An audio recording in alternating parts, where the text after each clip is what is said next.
Hey, welcome to episode 5 of Unhinged. My name is Dewan Booker. I'm your host, and I'm riding solo today. Uh, I'm excited to be here. I don't even know why I'm dressed like a substitute teacher for real. Let me unbutton that. But yeah, it's been interesting. I do apologize about the absence. We are sleep training twins. We've been sick since December 2nd. Just had runny noses. RSV, ear infections, man. We got hit with the slaughterhouse of sickness, but we've bounced back, and yeah, man, we're excited to get back at you. I'm mad my boy Lamar didn't make it to the Super Bowl, but I'm happy that Patty Mahomes is there. So yeah. Typically, what we do in the beginning of every episode is that we just jump straight into launching and respecting a small business. However, in this instance, if you have not heard yet, we had 3 soldiers who were killed, who we wanted to honor the lead up. So even if it is a small audience of 18 growing to 10,000 plus, we just wanted to lay honor to the people who paid the ultimate price. And so that was Sergeant William Jerome's Rivers of Carrollton, Georgia, Kennedy Layden Sanders of Waycross, Georgia, who was posthumously promoted to sergeant, and Brianna Alexandria Moffitt of Savannah, Georgia, who was also posthumously promoted to sergeant. What their families are going through, there's no way to go about it and explain it. And these people just laying their life on the line and paid the ultimate price for our country, our freedom, and our values. And so. Just many thoughts and prayers to them, and just you appreciate things a little bit more, especially now that I'm a parent. I can't imagine. So, yeah, what's been going on? So, I had Chris and my boy Chris, CJ, and my boy Dion on last time. Just great chemistry, but even better off the air chemistry. I wish you could have seen the beef in the group chat that popped up after the Cowboys lost and the Browns lost. Man, I got to kind of sit back and just laugh it up. That's the one great thing about being a Falcons fan. I was disappointed so far into the season, early into the season, that there was no postseason failure or success, man. So it was good. New updates for our life. No more kids coming. I'm scheduling the snip as soon as possible. But however, I did convince my wife to watch an anime with me, and so that's what we're actually going on this journey. Like, all right, what's the right anime? What's the perfect anime to get her to rock with me, man? And I was gonna start with Attack on Titans, but Attack on Titans is a little tough, a little gritty in the beginning. We are looking at Yu Yu Hakusho, which has a live. So Yu Yu Hakusho has a live show, like live action. It does. It's a little cringy in a sense if you're not an anime fan, but it's so well done. It's 5 episodes. It's so true to the art. Obviously, they couldn't dive into too much with like the World Tournament, but they got Toguro in there. They got the Spirit Gun in there. They got my boy Kuwabara in there. Man, it's so good, so good. I watched it in 48 hours, and I haven't done that in a minute. Everything's so backlogged, right? But yeah, so I'm excited to jump on that. And it's just been, and when you see art as like a comedian, an entertainer, or a musician, I'm sure it's just like inspiration to see something walk out what you can see what someone designed it to be, and that's what's really cool, man. Let's get into my schedule. Spring is coming. I don't work during the wintertime. If I can get ashy, I'm probably not working. And so we got paid gigs coming up. We have just raw gigs where you get a chance to practice out some new material. I'm challenging myself this year to write a new 5-minute set every month. That way, every 28 days, you're getting new content from me, and I'm just being able to challenge myself as a stand-up artist, doing something new. But with that schedule, I'll be at the Crescent Lounge this Saturday. That's tomorrow. So today's the 2nd. I'm gonna have this out by the 3rd in the morning. So I'll be at the Crescent Lounge up in Worthington, Ohio. That's an open mic. Listen, I don't drink, but if you wanted to hit the open mic, man, get a couple drinks and you hit that mic. I think it is definitely worth that time. I think you'll definitely experience what it's like, because you'll have all these different ranges of people who can make you laugh, who you can be like, at least he said he did it. And you have some people like, okay, that's what they're meant to do. And you have some people that are just like, hey, I lost my fantasy football league. I'm a grind these 5 minutes out. They're 8 beers deep. It's just a great mix. It really is. Tony Wallace puts on a great venue up there, and that's at the Crescent Lounge in Worthington, Ohio. I am applying to be in the Columbus Comedy Fest. That'll be this summer. I think they're like 40% application, so I'm applying this week to get my boy in there. I'm gonna try to hit a weekend slot. I'm trying to get in different material, different people, and different styles to feel. I believe that is July or August of this year. So that's 2024. I will be hitting that up. There's a Bricky House Fest, which is they're trying to break the world's longest comedy tour, which is like 81 comedians, 3 to 4 days straight. I put in a late entry there.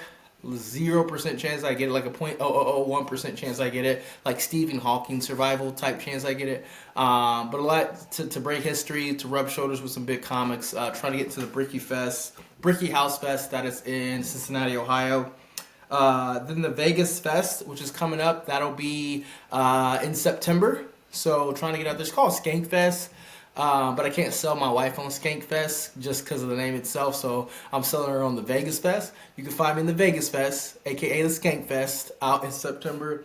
And then I'm looking for a Georgia Comedy Fest so I can go down, see some family, experience some different cultures, some Southern comedy, just, experience what it is. And then the big show that's coming up, February 16th. You can see your boy at the Attic, same place that Dave Chappelle does his drop specials in. Mark Norman was just there like a hot 2 weeks ago. He's one of the hottest comics out. We'll be doing what's called Black Friday in the midst of Black History Month. Come and check it out, all right? Come and check us out. Like I said, we're at the Attic, February 16th on a Friday. And you need a date night anyways, right? Just if you forget about Valentine's Day, I got your backup. That's all I'm saying. I got a hot new set coming for you. I'm going to just code name it Smedium, right? It's coming at you hot. Just having a good time, man. It's going to be a real good time.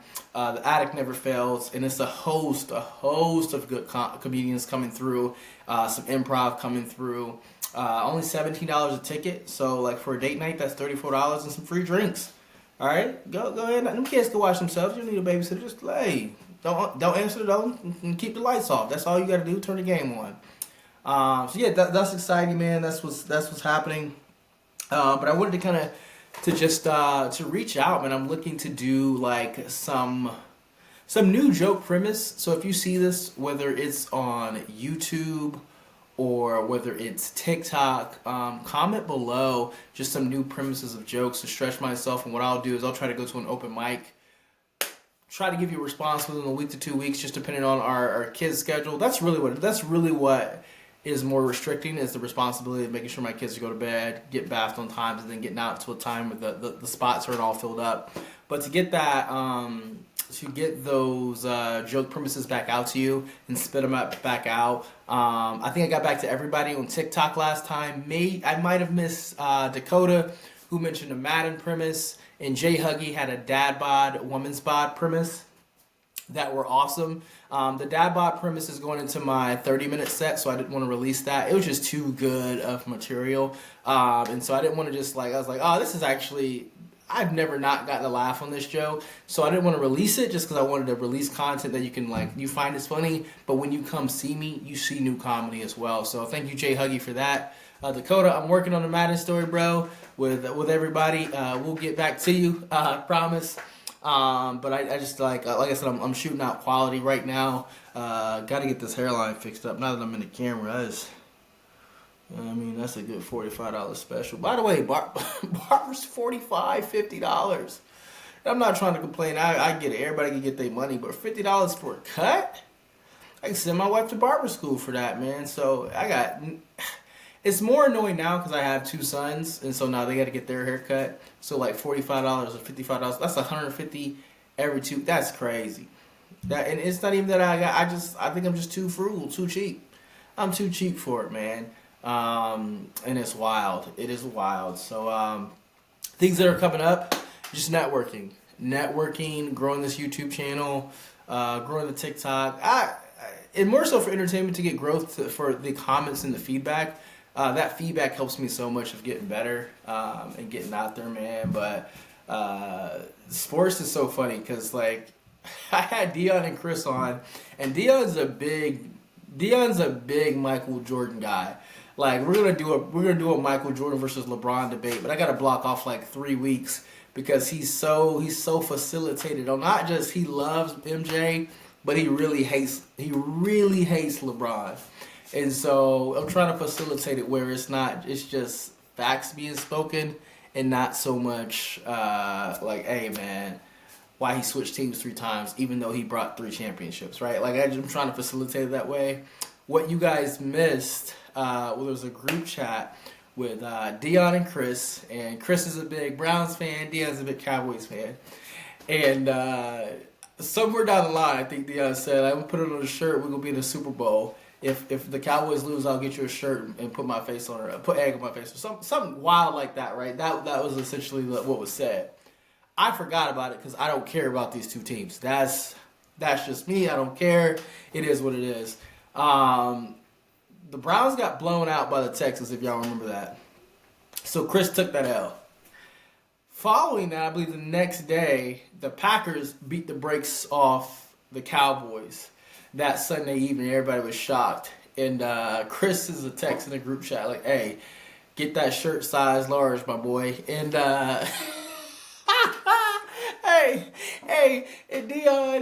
and Dion went nuclear, man. Dion went nuclear. And that's what, it wasn't that he was mad. That was funny.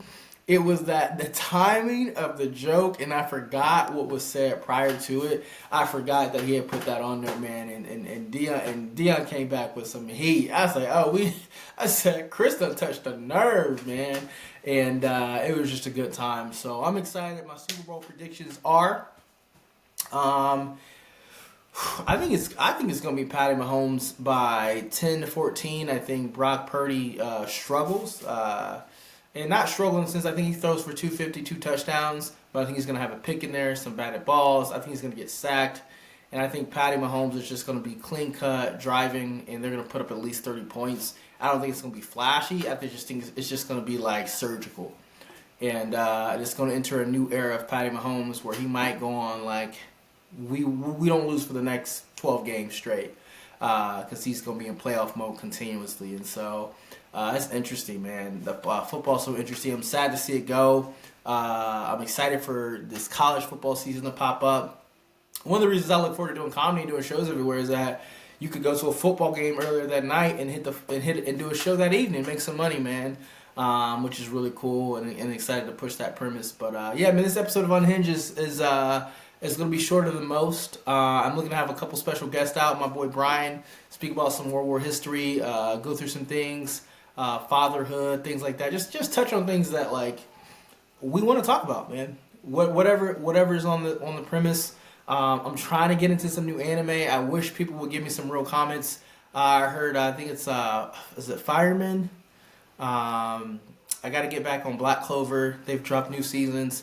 I have given up on One Piece. I just Google the fights. I've given up on One Piece. The final season for Attack on Titans, I'm looking to come through on. And really just, I'm amped to hit this mic, man. I'm amped to touch the mic. Some stand-up. It's just waiting. Recently, though, which is crazy if you've made it this far in the video. My boy Xavier recently did some stand-up at Saver Pint on Thursdays. Man, it's a dope spot. They have tacos in the back. It's like you're surrounded by liquor when you're performing. I don't drink at these events, but it's kind of, a lot of people do, man. That's just kind of the setting that it is. But he was making some Black History jokes, and this dude was very belligerently drunk. And this white guy got up to fight him. And I guess like 8 to 9 comics stood ground and kicked this dude out, which was crazy. Just a very crazy situation because you come to a comedy like open mic, expect to laugh, get made fun of. Obviously, this white guy didn't like it. Black History Month. I can say he said I want to make white people feel uncomfortable for 29 days. It's just so funny because I always bring my firearms to those events because they're always. No offense to comedy, man. It's just always in shady places. Like when you do stand-up, when you do open mic material, it's not in a place where you're like, oh, this is vibrant. This is safe. They have security here. Nope. It's like a dive bar. It's dirty. You don't want to touch the bathrooms. You got to take your drink everywhere you go. If you got a bag, you take your bag everywhere you go. And it's just that's just a scenario. So I always have my firearm on me. And I just find it funny. One of the nights I didn't go there, something popped off. And I'm just more so thankful than anything, you know what I mean? Just that, like, not really in the sense that you would have to use it, but like to think like, oh man, what would I have done, right? What have you done to like protect yourself? Hopefully, my mindset is just talk somebody out of it. Like, hey man, this is just jokes. But when I got the mic in my hand, I'm likely to double down on it. You know what I mean? I will double down on the jokes, double down on your insecurities, and like Zeus with the lightning, man, I can't miss. And so I'm excited. I'm dialing in. This spring's gonna be huge. This summer's gonna be huge. I'm gonna try to do updates with my schedule more often. Like I said, this Saturday at the Crescent Lounge. Tuesday, I will not be at the High Fives, but I love that venue. I'm gonna try to get there. They do they run like 20 to 3 to 24 comics. Xavier has it busting up in there. Then followed up with Crescent Lounge the following Saturday, which will be February 9th. February 10th, I'm gonna be at the Summit Hall, Music City Hall. February 16th, I'm at the Attic, $17 date night. Come holler at us. It's going to be a good time. Come talk to your boy. Come chop it up. Black History Month. And we're going to stretch that 29 to 30 and round it on off. So happy leap year. Talk to you soon on this episode of Unhinged. We appreciate you for watching.